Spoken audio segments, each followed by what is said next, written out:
বাংলাদেশ জাতীয় ক্রিকেট দল ওয়েস্ট ইন্ডিজে ইতিহাস গড়েছে। দুইবারের বিশ্ব চ্যাম্পিয়নদের ৩-০ ব্যবধানে হারিয়ে টি-20 সিরিজ জয় করেছে লিটন দাসের দল। তবে এই জয়কে কেউ কেউ বলছেন ফ্লুক। জাতীয় ক্রিকেট লিগের তারকা অলরাউন্ডার আলাউদ্দিন বাবু মনে করেন টি-20তে বাংলাদেশের উন্নতি এখনো চোখে পড়ার মতো নয়।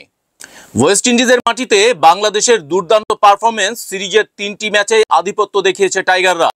তবে এই জয়কে ধারাবাহিক উন্নতির প্রতিচ্ছবি হিসাবে দেখছেন না আলাউদ্দিন বাবু। আলাউদ্দিন বাবু বলছেন টি-20তে আমাদের ধারাবাহিকতার অভাব রয়েছে।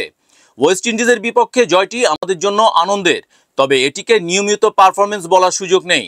বড় দলগুলোর সঙ্গে নিয়মিত খেলার অভ্যাস আমাদের এখনো হয়নি। এ কারণে অনেক সময় এমন জয় ফ্লুক মনে হয়।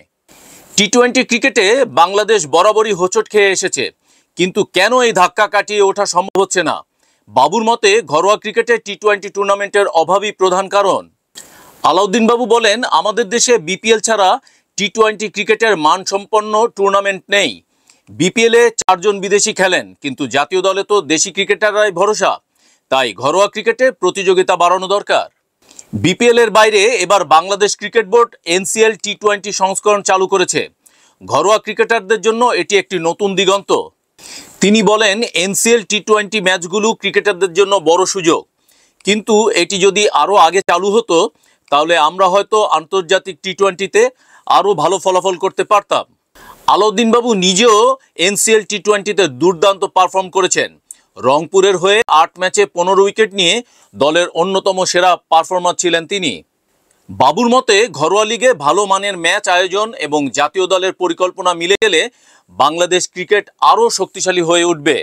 তিনি আরও বলেন, জাতীয় দলে নিয়মিত পারফর্ম করতে হলে আগে ঘরোয়া ক্রিকেটে সেই অভ্যাস গড়ে তুলতে হবে, নইলে ওয়েস্ট ইন্ডিজের মতো সিরিজ জিতলেও তা হয়তো বারবার ঘটবে না। বাংলাদেশের টি-20 উন্নতির জন্য ঘরোয়া ক্রিকেটের ভূমিকা কতটা গুরুত্বপূর্ণ তা নিয়ে কোনো সন্দেহ নেই। তবে ওয়েস্ট ইন্ডিজ সিরিজের জয়কে ফ্লুক বলবেন নাকি ধারাবাহিক উন্নতির সূচনা, সে প্রশ্নের উত্তর সময়ই দেবে। এই মুহূর্তে জাতীয় দলের খেলোয়াড়রা পরবর্তী চ্যালেঞ্জের জন্য প্রস্তুতি নিচ্ছেন।